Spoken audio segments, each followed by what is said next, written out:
আমাদের হাসপাতালে এই প্রতিষ্ঠান যে সেলফ সার্ভিস স্টোরটা দেওয়াতে অনেক ধরনের উপকার হয়েছে। আগে ধরেন অনেকে রুগী রেখে যে কোনো নিত্য প্রয়োজনীয় প্রোডাক্ট নিতে বাইরে যেতে হতো, এখন তারা এখানে সেটা পেয়ে যায়। এখানে ধরেন আমাদের প্রয়োজনীয় সকল কিছু সাবান থেকে শুরু করে সমস্ত কিছু প্রোডাক্ট এখানে রাখা। এখানে রুগীর লোক এবং রুগী নিজে এসে টাকা রেখে নিজের পণ্য নিজে নিয়ে যেতে পারে।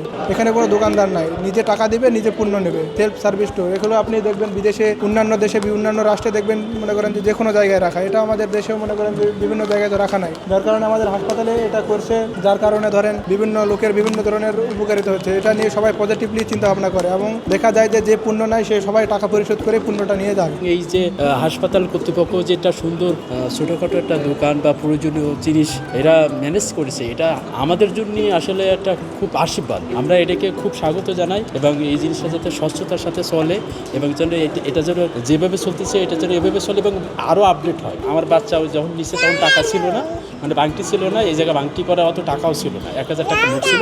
পরে আমি সে বাচ্চাকে ঠান্ডা করতে হবে, তো আগে নেওয়া আমি টাকা দিতে চাই, সেভাবে টাকা বাংটি করে এখন আর কি দিয়ে যাচ্ছি। আমাদের হাসপাতাল কর্তৃপক্ষ যখন এই সেলফ সার্ভিস স্টোরটা ওপেন করে তখন আমরা প্রথম দিকে ভাবছিলাম যে অনেকে হয়তো এমনটা করবে, যার ভিত্তিতে আমরা অনেক সময় খেয়াল রাখি যে অনেকে টাকা দিতেছে কিনা। আমরা এটা দেখে হতবাক হই যে ছোট ছোট বাচ্চা ধরেন যে 3 বছর 4 বছর যারা মাত্র হাঁটা শিখছে, তারাও মনে করেন যে এখান থেকে প্রোডাক্ট নিয়ে পণ্যে লেখা মূল্যটাই পরিশোধ করে চলে যায়। কেউ মনে করেন যে এমনটা কোনো দিনে আমরা দেখি না যে কেউ টাকা না দিয়ে, সে ধরেন কারো কাছে টাকা নেই, একটা বাচ্চা নিয়ে প্রোডাক্ট নিয়ে চলে গেল, ওনার অভিভাবক যদি দেখতে পায় উনি এসে সঙ্গে সঙ্গে টাকাটা দিয়ে যায়। আমরা এখনও এমনটা কোনো দিন দেখি নাই যে এখানে মনে করেন যে কেউ পণ্য নিয়ে টাকা না দিয়ে চলে গেছে, এমনটা কেউ করে না। যে আসে সে টাকা দিয়ে পণ্যটা নিয়ে যায়।